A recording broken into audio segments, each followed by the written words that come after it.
E aí, pessoal, quem é o melhor tenista da história da grama? É o Federer ou é o Djokovic?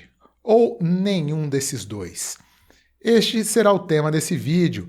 Falaremos sobre os 10 melhores tenistas da grama na era aberta masculina. Era aberta que começa em 1968, também chamada era profissional. Antes da gente ir para a lista, uma coisa importante, uma curiosidade, um elemento sobre a história. O torneio de Wimbledon sempre foi jogado na grama, mas outros dois Grand Slams também o foram. O Australian Open até 1987, já o Australian Open foi jogado na grama até 1974. Quando então ele mudou para o saibro, foi jogado no saibro em 75, 76, 77 e depois passou para a quadra dura. O Wimbledon, desde aí do seu início, no século XIX, 1887 ou 88, se eu não me engano, sempre foi jogado na grama, mas teve uma crise e quase mudou de piso. Nos anos 90, o torneio passou por uma grave crise de audiência, de interesse do público, porque o jogo estava muito rápido e sendo dominado pelos sacadores, como o Sampras principalmente, também pelo Ivanisevic, pelo Krujicek, jogos que eram muito rápidos, que não tinham trocas, não rápidos em tempo, mas em dinâmica, não tinham trocas, eram definidos em pontos curtos, a maioria inclusive com saque ou com saque-voleio, mas no saque-voleio, o voleio cada vez menos, mais pelo saque quase. E quase que o piso muda, mas a solução que a organização achou foi de mudar a composição da grama, tornando-a mais lenta, com um kick mais alto e também mais regular, sem tantas imperfeições. E além disso, mudanças também no marketing, modernização das quadras e também uma baita sorte, que foi o surgimento do Federer, que fez renascer o interesse pela grama com seu belíssimo jogo. Mas vamos lá então aos 10 melhores tenistas do piso de grama. Número 10, Rafael Nadal. Talvez um pouco de surpresa para a galera, o Nadal nessa lista, mas a verdade é que, principalmente na primeira metade da carreira, o Nadal foi um baita jogador na grama. Fez 5 finais consecutivas em Wimbledon. 2006 e 2007, perdeu para o Federer. 2008, venceu o Federer numa final épica, um dos maiores jogos da história. 2009 ele não joga, 2010 ele é campeão novamente, dessa vez em cima do Thomas Berdych, e em 2011 ele vai à final, mas perde para Novak Djokovic. Depois o Nadal teve problemas no joelho, não conseguiu desempenhar tão bem na grama, apesar de 2018 e 2019 ele ter voltado às semifinais. Nadal, então, 2 títulos e 3 vices na grama sagrada. Nadal que também conquistou o torneio de Queens, que era um ATP 250 na época, e também o torneio de Stuttgart, na grama, o último título dele na grama, inclusive. Nadal que foi o primeiro tenista a vencer na grama, jogando de uma maneira mais, digamos, saibreira, com mais spin na bola, sem ter um grande saque, com muita defesa, muito contra-ataque, ainda que ele ajustasse bem da maneira como ele jogava em Roland Garros. Ele adiantava um pouco o posicionamento, era um pouco mais agressivo, mas a essência do Nadal sempre foi os spins pesados e o contra-ataque. O que denota essa evolução do jogo na grama, saindo do saque-voleio e indo até o fundo da quadra. Rafael Nadal, 10ª colocação. Agora, 9ª colocação, temos Sir Andy Murray, o único britânico campeão de Wimbledon no masculino na era aberta. Andy Murray, que na verdade é escocês, mas claro, britânico, mas tem muita gente que acha que ele é inglês.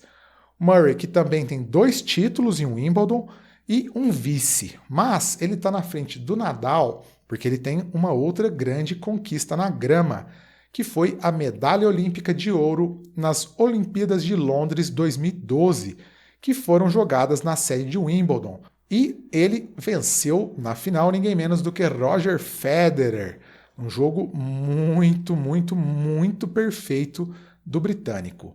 Então, 2 títulos de Wimbledon, 2013, em cima do Djokovic, 2016 em cima do Raonic e em 2012 o título das Olimpíadas de Londres.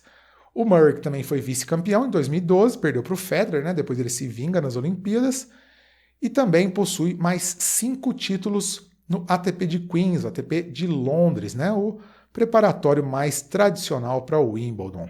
Sir Andy Murray, 9º colocado, também um jogador bem mais de fundo de quadra, né? Até um pouco mais defensivo, mais contra-ataque, mas que se desenvolvia muito bem na grama, principalmente por conta das passadas, dos lobbies e de uma devolução avassaladora, né? Conseguia devolver o saque dos sacadores como poucos na história da grama. Então, Sir Andy Murray, 9ª colocação. 8ª colocação, Stefan Edberg, sueco, jogador de saque e voleio, que assim como Nadal e o Murray também foi número 1 do mundo e que era também um dos deuses da grama, bicampeão de Wimbledon, 90 e 91, também possui outros 2 títulos de Grand Slam na grama no Australian Open, aí nas últimas versões do Australian Open na grama. Além disso, foi vice de Wimbledon em 89. Aliás, 89, 90 e 91, que o Edberg enfrentou o Becker na final. Perdeu a primeira final, ganhou as outras 2. Também possui mais um título, né, no ATP, se não me engano, de Manchester. Então, 5 títulos e 3 vices na grama para o Edberg. O Edberg, que mais do que os títulos, ele tinha um jogo muito adequado à grama. O maior, se não um dos maiores voleadores da história do tênis, com um saque e voleio de cinema, também com uma excelente devolução. O Edberg, sueco, né, que foi um dos grandes ídolos do Roger Federer, tendo inclusive treinado o tenista suíço do meio para o final da carreira. Ali 2014, 15, 16, o Edberg era o treinador do Federer. Quando o Federer já sacava muito, começou a sacar ainda mais sobre a tutela de Stefan Edberg. Tenista histórico, 8ª colocação na grama. E a 7ª colocação vai para o polêmico e craquíssimo John McEnroe, americano, também ex-número 1 do mundo, canhoto, jogador de saque e voleio, 3 títulos e 2 vices em Wimbledon, além de mais 5 títulos em outros torneios, totalizando 8 conquistas em simples. Também foi 4 vezes campeão de duplas na grama sagrada londrina. O McEnroe, que também é um dos maiores sacadores e voleadores da história, que tem uma história que é muito relacionada ao Bjorn Borg, já que eles se enfrentaram 2 vezes na final de Wimbledon, 80 e 81. 80 da Borg, 81 da McEnroe. E essa final de 80 é um marco no tênis, porque foi um enfrentamento que envolveu tenistas opostos. O McEnroe, um cara quente, o Borg, conhecido como Ice Borg, que era muito gelado. Tenistas de um europeu, um americano, estilos diferentes. Foi uma final que mudou o tênis, porque ela marca a passagem do tênis de um esporte bem restrito, bem elitizado, para um esporte mais de massas. Essa final foi transmitida para o mundo inteiro, inclusive para o Brasil. Ela também movimentou muito para além só do mundinho do tênis. Inclusive, há um filme sobre essa final, que eu esqueci o nome, mas eu recomendo muito e eu vou colocar aqui na tarja na hora da edição. Então, John McEnroe, 7ª colocação. 6ª colocação vai para Boom Becker, Boris Becker, tenista alemão, também aí da década de 80 e 90, um pouquinho para frente do John McEnroe, 3 títulos e 4 vices em Wimbledon. Becker, que foi campeão pela primeira vez aos 17 anos, em 1985, depois conquistou o título novamente em 1986 e o tricampeonato em 1989. E tem mais 4 vice-campeonatos, 2 deles, como eu disse, para o Stefan Edberg. O Becker, que também era um jogador de saque e voleio, mas um jogador mais completo, que também jogava muito bem do fundo da quadra, era muito rápido e é o primeiro tenista a sair disparando aces no tênis. Primeiro tenista que tem um saque devastador. aí por conta da transição das raquetes de madeira para as raquetes sintéticas, tem uma técnica, né, de mais explosiva de saque, então ele mudou muito o jogo na grama e o jogo de tênis como um todo. Ele poderia ter conquistado até mais títulos, né? Ele foi número 1 do mundo, ganhou 6 Grand Slams, mas era um cara que gostava bastante da vida noturna. O Becker, que além de ter sido um grande tenista, foi um grande treinador, responsável por fazer o Novak Djokovic começar a sua grande história na grama. Eu acho que até o Djokovic já tinha conquistado o Wimbledon antes de começar a trabalhar com o Becker, mas foi com o Becker que o Djokovic passa a ser um exímio jogador de grama, melhora muito os voleios, melhora muito o saque, se espelhando aí no alemão Bum Bum Becker. E o Bum Bum é justamente, né, o Bum Bum, não é das nádegas, né, é justamente para falar do saque do Becker. Além dos 3 títulos em Wimbledon, tem mais 4 títulos fora da grama sagrada londrina, então 7 títulos na grama para o Becker. Então, 6ª colocação para o alemão Boris Becker, jogadoraço.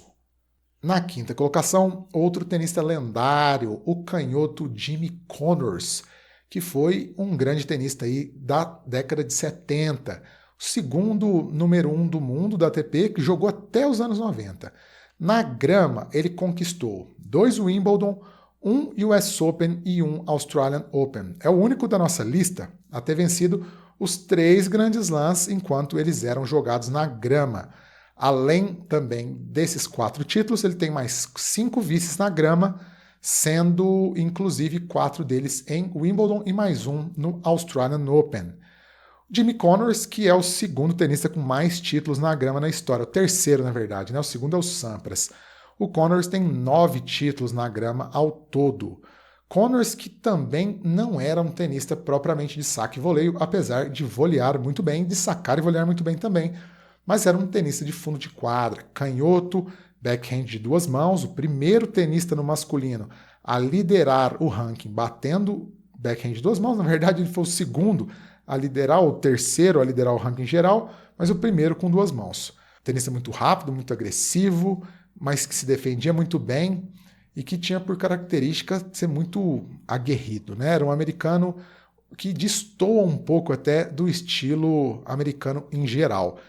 Batia esquerda com 2 mãos, principalmente porque ele foi um dos primeiros a usar raquetes sintéticas, raquetes de alumínio, as famosas Wilson T2000, salvo engano, esse é o nome. Também venceu o Wimbledon uma vez em duplas. Então, Jimmy Connors, 5ª colocação. Já na 4ª colocação, nós temos... Aí, gente, vai ficar para um próximo vídeo, porque esse vídeo já está muito longo, e eu vou deixar a curiosidade de vocês para os top 4 tenistas na grama na era aberta do masculino.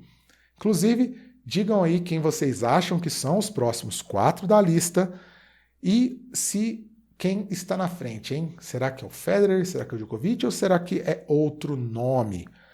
Então, ficamos por aqui. Comentem, se inscrevam no canal, ativem o sininho das notificações, curtam o vídeo, hypem o vídeo e espero vocês no próximo vídeo com os top 4 da grama sagrada. Valeu!